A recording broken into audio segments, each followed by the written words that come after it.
Hello, my name is John Glover, and I'm the Director of Artistic Planning for the Kaufman Music Center, based in New York City, where we believe that music is essential to the human experience and vital to education for all.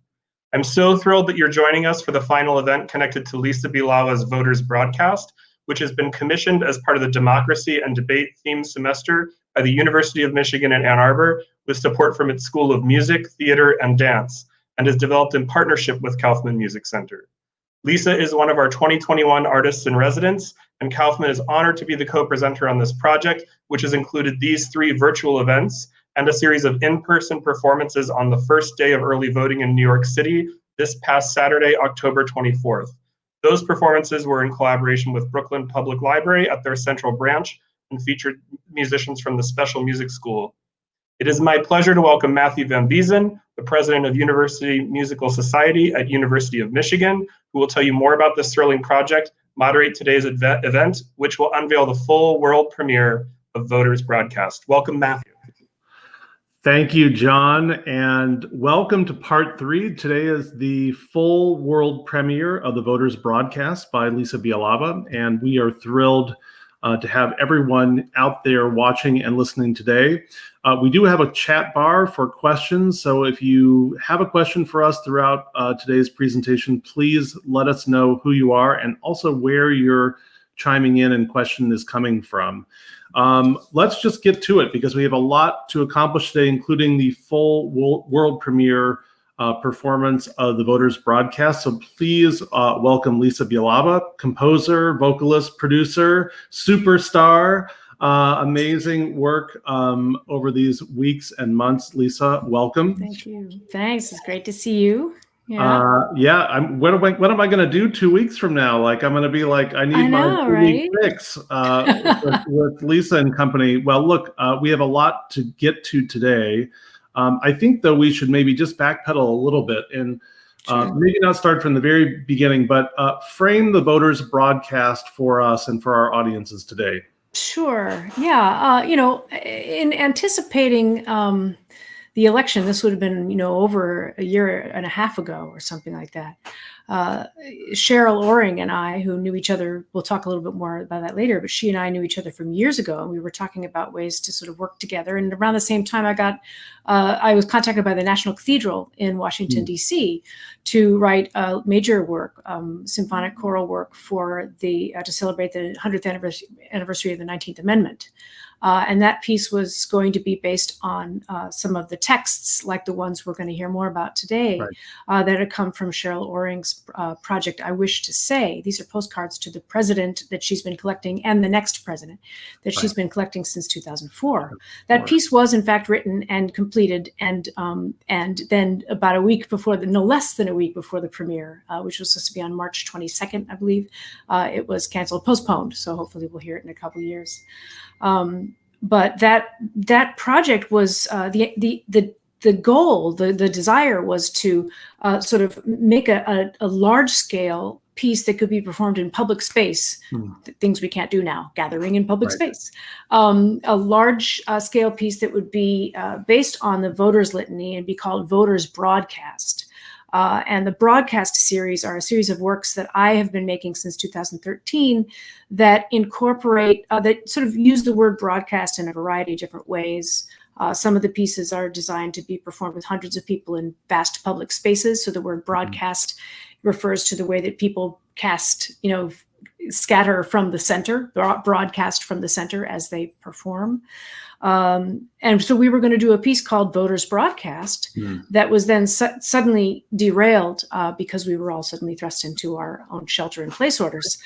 So then I spoke with John Glover, whom you just met, those of you out there, about sort of making a swift turn to find a way to address what was then just as urgent, a current event, as the election, which was the fact that everybody was sheltering in place. Right. So I made a project that lasted almost 5 months over the course of the summer called Broadcast from Home.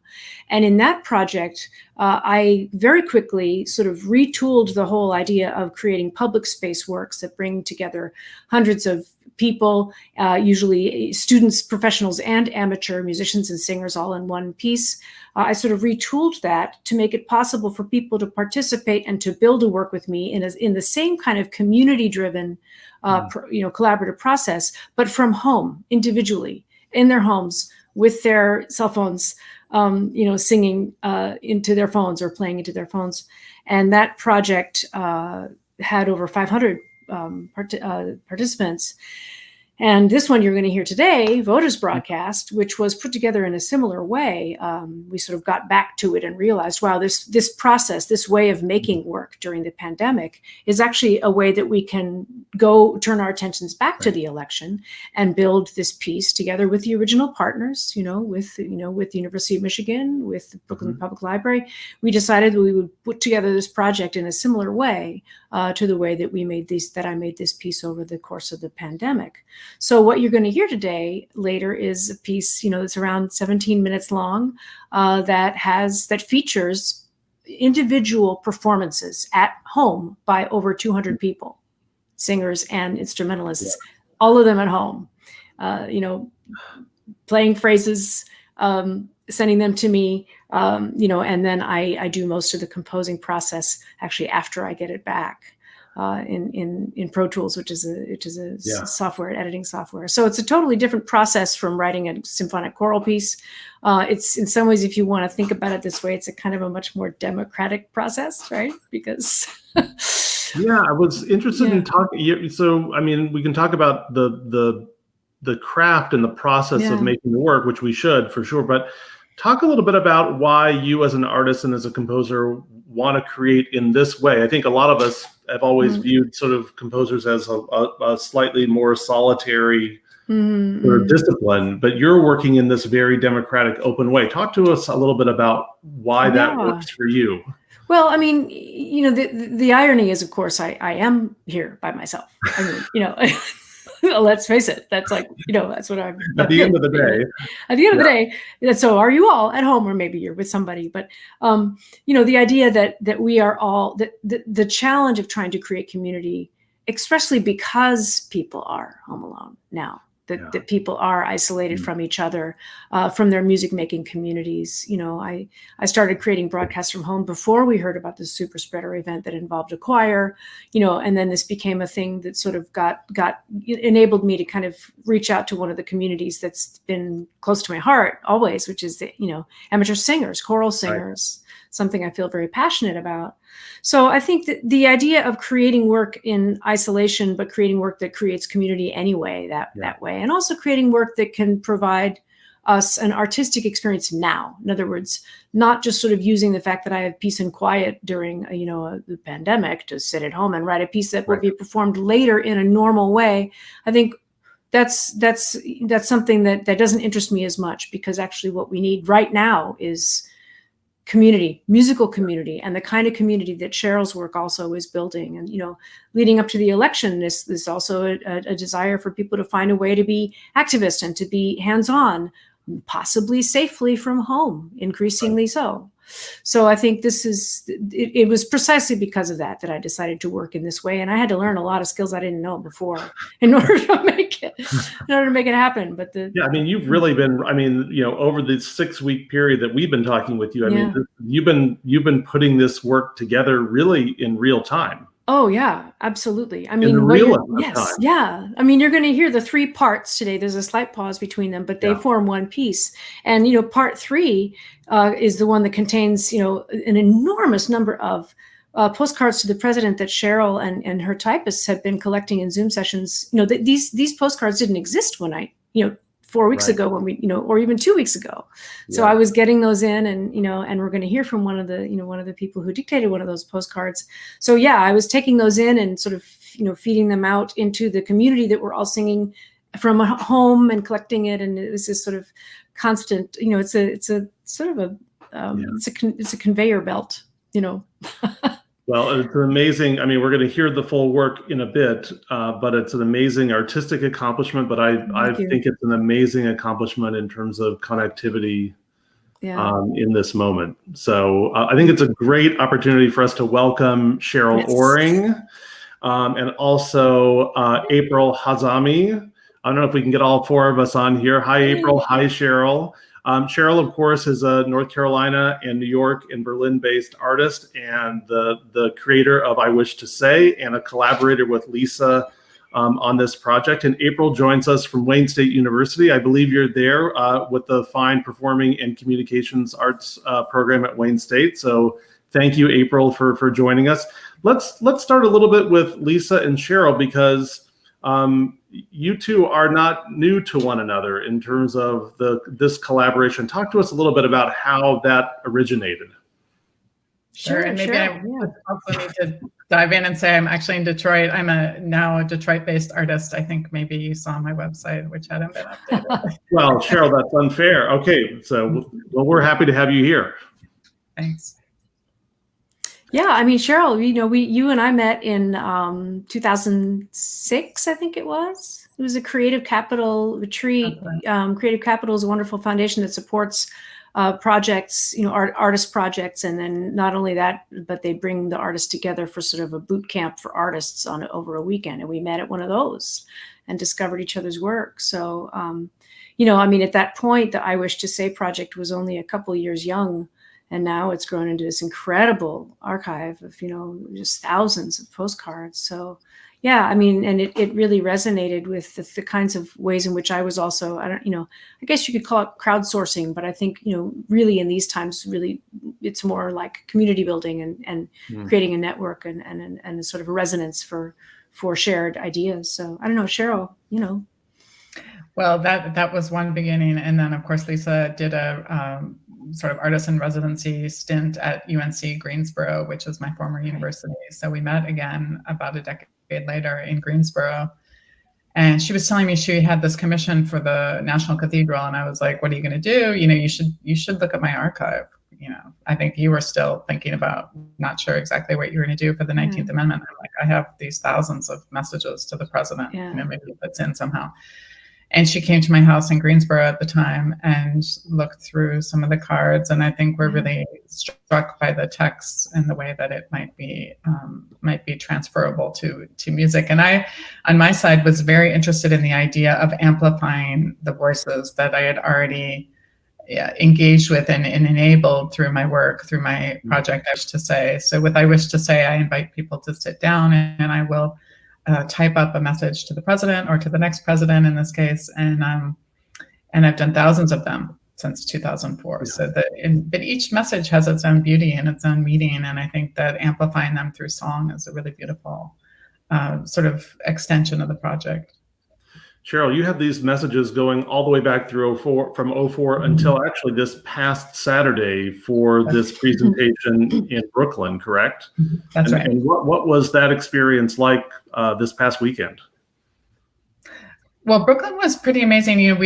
I had a number of events planned for this election season, and all of them except for the Brooklyn one went into a virtual format. So in Brooklyn, we were able to be outside on the Library Plaza, which was quite amazing. Of course, everybody had masks and we were very careful, but it was a good reminder of the power of in-person communication. It just has something that the virtual doesn't have. Although, doing it virtually has opened it up a bit and allowed us to reach people we might not otherwise reach in a in-person format. So there are pluses and minuses to both ways of working.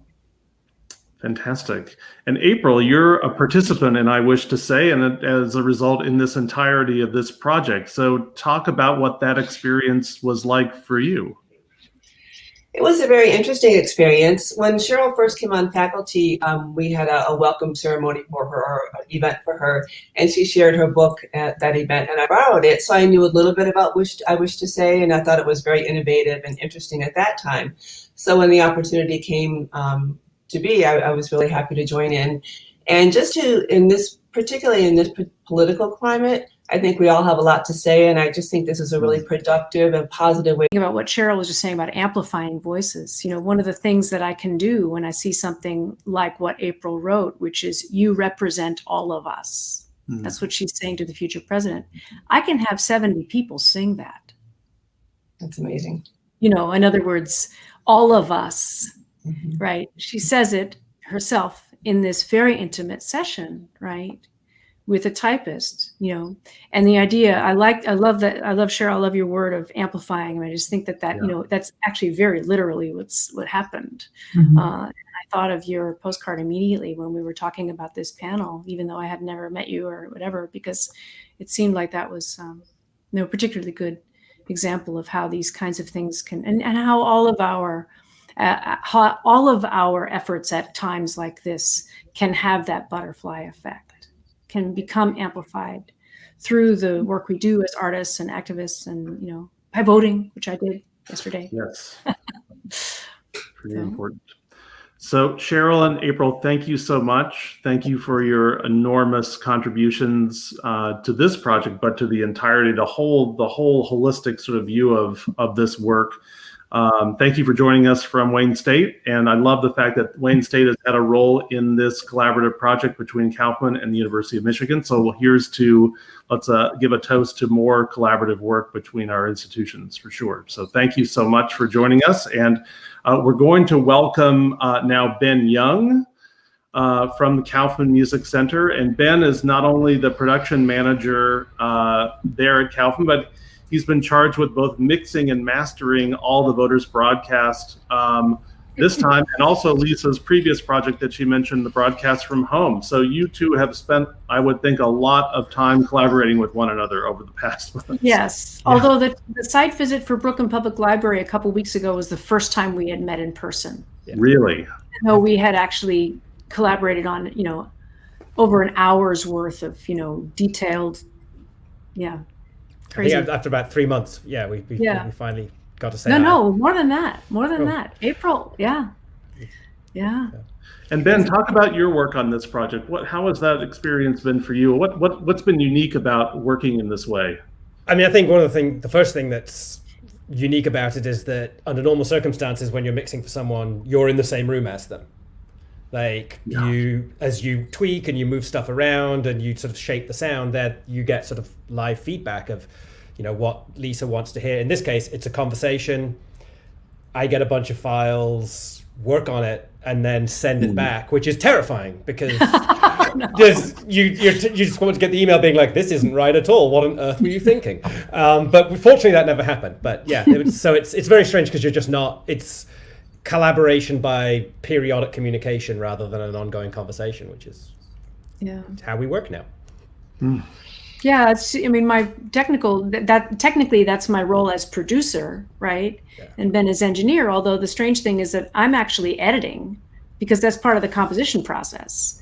And it's really, and he's making kinds of decisions on his own that ordinarily I would be there, so the roles get quite messy in this way of making work, and we've navigated a very good working relationship. And I think one of the things that when you say how does this work, it is worth mentioning that Lisa is very, very good at using recording software. So the sessions that I get from her are organized and sorted in a way that you just as an engineer never see. It's an absolute treat. So the way this works is, thank God Lisa knows how to use Pro Tools, otherwise it just doesn't. I've been faking it well. You've been spoiled now, Ben. Yeah, absolutely. Well, and then one of the other challenges of this, of course, is that this is not a recording session. These are individual people at home who are not, okay, I'm maybe the producer, maybe Ben's the engineer, but who's actually the recording engineer? Right. There are 200 recording engineers. They're normal people at home on their phones. That's another challenge we have. Yeah. So they're trying to bring them all together. And one of the things that I talked to Ben about very early on is that I actually have no desire to bring them all together. And to, some of the values that we're guided by if I were producing a recording. When I've produced, recordings for the San Francisco Girls Chorus, right? Getting a beautiful blended sound, a choral sound was the goal. But we had a conversation very early on, chapter 3, maybe a broadcast from home, when I said, listen, let's not pretend that people aren't alone at home.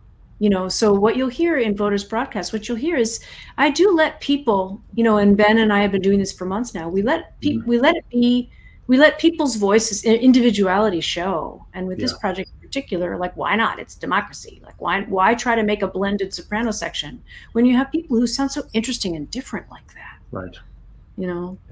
So that's, we've found a way to emphasize that, to balance grandeur and individuality, Yeah. I've been struck throughout the whole time I've had the privilege of being, even peripherally involved in this, the great spirit of not just collaboration, but really trying to really, truly, and work together seamlessly to make something special happen. So Ben, we thank you for all that you've brought to this project. I think we're really at a moment now to hear the full world premiere of Voters Broadcast. So Lisa, we've obviously premiered the first parts 1 and 2. Yeah. What would you like to offer to our audiences today in advance of hearing the complete work now? Well, 2 things. First of all, bonus, part 1 now has around 50 more voices in it. Okay. And then the other thing I'd say is, as you remember, part 1 started with a kind of, like I like to call it, the salutations, dear president, to our next president, right? And it gets into the petitions, please, all the things that people say, please, please. And then you'll hear petitions and exhortations where the please goes away, get to work. But then in part 3, which is the one that our regular listeners haven't heard yet, gets into questions. People start asking questions. They start asking the president or the next president a lot of questions. So I'll leave you with that. Fantastic. So we will be back after the premiere here for a few final words and thoughts. But please enjoy now the full world premiere performance of Lisa Bielawa's Voters Broadcast. Thanks, Matthew.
Please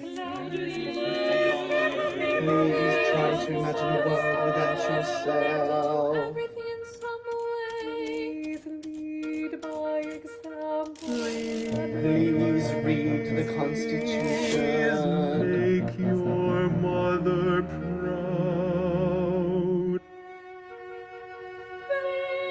Please focus on ideals. Please smash the patriarchy. 78.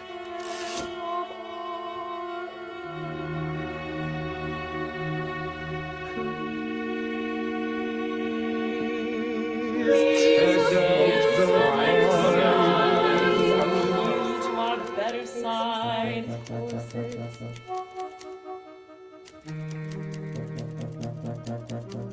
Please step down with dignity. Not to show up for work Apologize to the tomorrow. American people.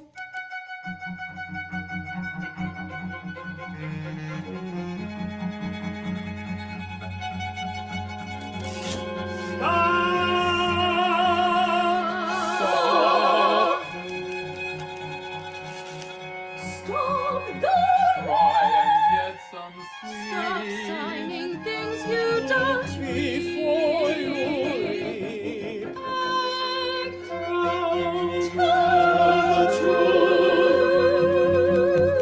Be honest with us. Walk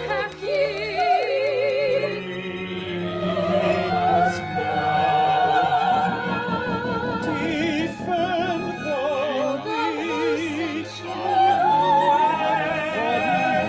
just cause. Wake up and smell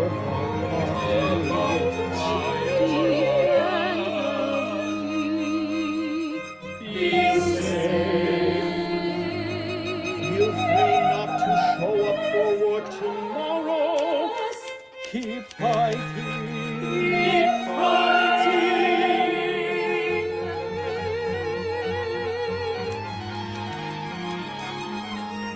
Don't embarrass us. Doing a great job.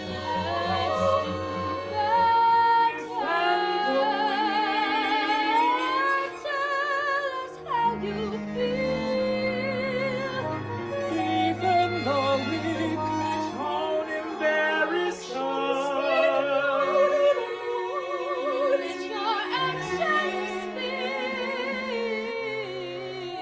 Keep doing a great job.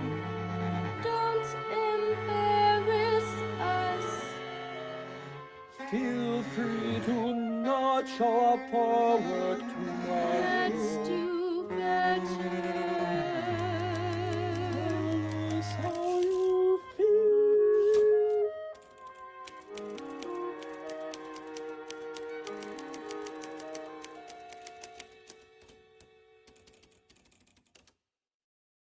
Why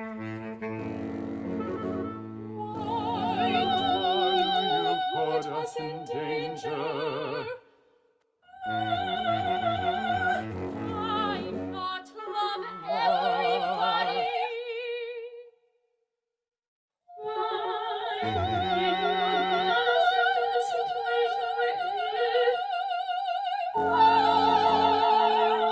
do support me? Isn't there a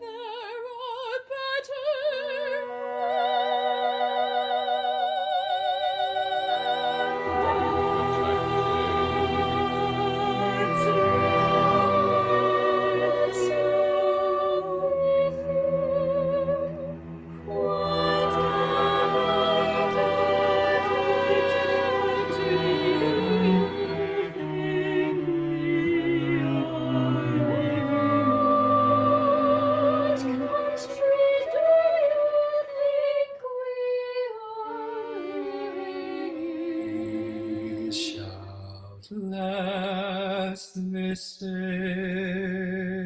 boy.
the beginning. What would you do? Go back to the beginning. Look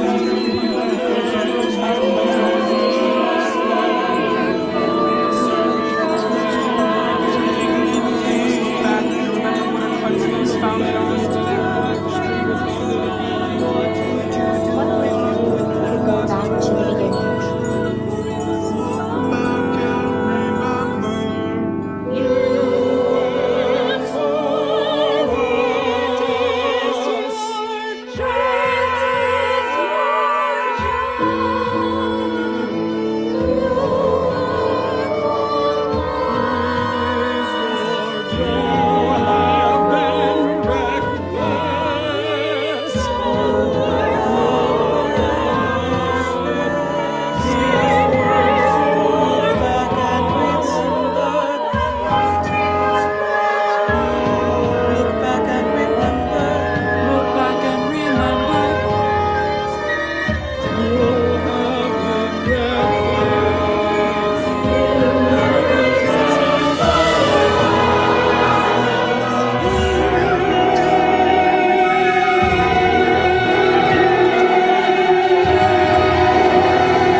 And welcome back. Wow. Thank you, Lisa. You're Thank you, so welcome. Sheryl. Yeah, it's really great to share this with you all. I was saying to Lisa last week, the credits at the end help so much, both in terms of seeing the breadth of participation, but also just to have time and some silence and some repose before. No, huge congratulations to you both. And I love that we knew that we had viewers from Michigan and from New York, but we had North Carolina, we had Chicago, we had Minnesota. This is a work that I think stretches so far. Well, first I should just say, how do you feel? Or ask, how do you feel? Well, I mean, Lisa, how do you feel? You know, I feel an incredible release seeing all those names there and remembering all the time. I mean, every single one of those names you saw, I spent time, you know, listening to them, the grain of their voices. And, you know, at the end, I was having them shout, and just the sort of the incredible awareness that that this is a time when, you send out a message and tell people shout at home, and they do. That's what people are doing. They're shouting in their homes and sending it to us. And, Sheryl, I'm sure when you see people, across the screen or whatever, it's just people are asking, they're saying, listen. That wasn't just from one postcard. Listen came from several of them, Right. Yeah, I'm so curious to know from both of you, I mean, especially Sheryl, over this period of time, how have these messages changed? There's a fundamental quality to them, in that they stay towards, I think, some basic sort of fundamental thoughts and impulses. But can you talk about what that arc has been like over many, many years in some ways, now? They've changed a lot. In some ways, they haven't changed at all. In some ways, it's remarkable to read the ones from 2004 and understand how relevant they are. I just remember there's a few that always stick in my mind, or many that stick in my mind. But there was one from one of the very first shows in the Bay Area, a young boy begging for school supplies, and the card was like filled with all these rubber stamps, and he was like, "We need pencils, we need glue, we need scissors," and all these things. And that's still the case today. Now we need laptops, we need supplies. Like our school kids are just utterly not served. We're not treating our children the way they need to be treated, and providing them with the means to study in a equitable way. And so that very sentiment is the same but different, right? In today's environment. I had a card typed in the New York show as if the person writing were Breonna Taylor. And it was a very moving card with an incredible message and very timely. That's what this work does. It sort of taps into the zeitgeist of the moment, and whatever's happening in contemporary culture in our society is reflected in the cards, and sometimes in a really personal way. And yet it somehow you can feel that it's on this much longer continuum. Or at least that was the impression. Talk about choices, because I can just imagine both of you as artists having this all these inputs and the choices that you make. I thought about that a lot, even over these past several installments, Lisa, the choices that you had to make about sentiments, about. Yeah, I mean, Sheryl shows me an enormous amount of trust by sharing the entire archive with me, and trusting that I will pull together something that is broadly representative. I have been pretty committed to making sure that the focus stays on the people, not on the presidents. So I'm less interested in people who are saying things about a specific president. I'm more interested in meditating on or amplifying, the sort of the just the very fact of people appealing to the president. What do people say to their leaders? We talked about this last time. And I did find just sort of a way with this massive material to, with these guidelines. I was looking for questions. I was looking for petitions. I was looking for, this sort of helped me get to things that, that could hang together in such a way so that we could experience it through the musical work, so that we could experience them as not just a list, but to sort of find that certain ways of addressing a leader can kind of congeal. No matter what your politics are, certain things that you want to say to a leader, you want to ask them questions, you want to ask them for things, you want to tell them things. And we see that across the board for all of these years. I saw it in all of these postcards that Sheryl collected. Yeah. It's just so amazing to see what Lisa has done. I think the work that I'm doing is so fundamentally about sharing voices and encouraging people to speak their mind. And that idea of voice is very present in my work, but of course it's a visual medium that I'm working with, not a sound medium. So to see that, to hear it translated into sound, into literal voice and voices is very powerful. It's a thing that we didn't realize was going to be so powerful now too, especially with these sort of people at home. The idea of the intimacy of, if we were doing this out in public space, when we were doing it in public space, right. One of the differences that here you're hearing the individual grain of voices, even though there are 200 people in there, you're hearing them sometimes as if they're right in your ear. Yeah. And that's something that's made possible by this way of putting together the piece. It retains some of the intimacy, I think, that Sheryl has always been able to have, because she does address people one at a time. She sits across the table from them. Sheryl, you sometimes talk about the sort of the intimacy that you feel in that moment, you know. Right. So when I'm typing, it's a lot of people have compared it to a therapy session. You know, like I would just one-on-one with the person dictating, and it's a very intimate way of communicating. So I do think it is translated well with your way of working, Lisa.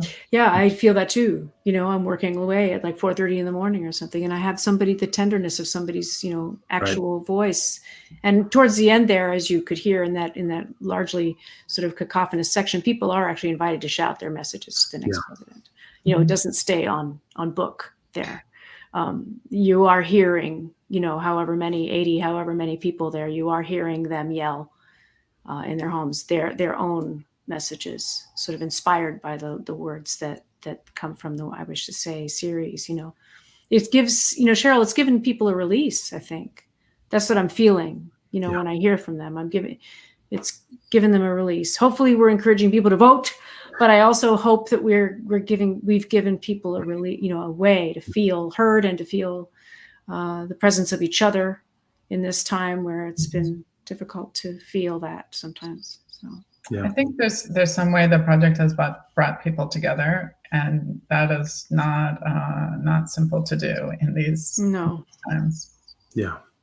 No, it's a great reminder that, you know, part of this project is, in fact, to continue to encourage people to vote and exercise their right to vote, and to encourage voter activation. And I want to remind everyone to go to headcount.org, just like it sounds, HEADCOUNT.org. You can check your voter registration. You can make a plan to vote if you haven't done so already. I voted earlier this week, and it felt very good. So we're encouraging everyone out there to do that and go to headcount.org. You know, I want to congratulate you both, but it's not that simple. It's really a kind of a profound thanks for not just the work that you've done in this moment, but over a longer period of time. And I can't think of a project that embraces this moment more wonderfully than this, but also adapts to the craziness of this physical separation. I was on a phone call earlier today with someone in the UK who said, I refuse to call it social distancing. This is physical distancing. Mm-hmm. And hopefully we can keep that fabric of society and our connectivity and our connection to one another through this. So I think this piece speaks to that in a really beautiful and profound way. Thank you, Matthew. Thank you both. You have just experienced the full world premiere of Lisa Bielawa's Voters broadcast in collaboration with artist Sheryl Oring and so many contributors and collaborators. This has been a project co-commissioned by the Kaufman Music Center in New York City and the Democracy and Debate theme semester here at the University of Michigan. But I think this is a project that transcends all of these institutions. So I thank you again. Congratulations. Thanks to everyone for tuning in today. And I believe, and forgive me for putting you on the spot, Lisa, but this work will continue to be available for people to absorb further, correct? On the Democracy and Debate website, but probably on your website as well. Yeah, a number of portals on my website too. And I have to say, you know, my website, I have to say a little note of thanks. I have project manager Christina Jensen, who has been managing, and her whole team is managing this. And as it turns out, today's her birthday. So I wanted to mention that and just say a big thank you to Christina and also to Ben Young, whom you met earlier today, because I've thrown him a lot of curveballs with this editing process.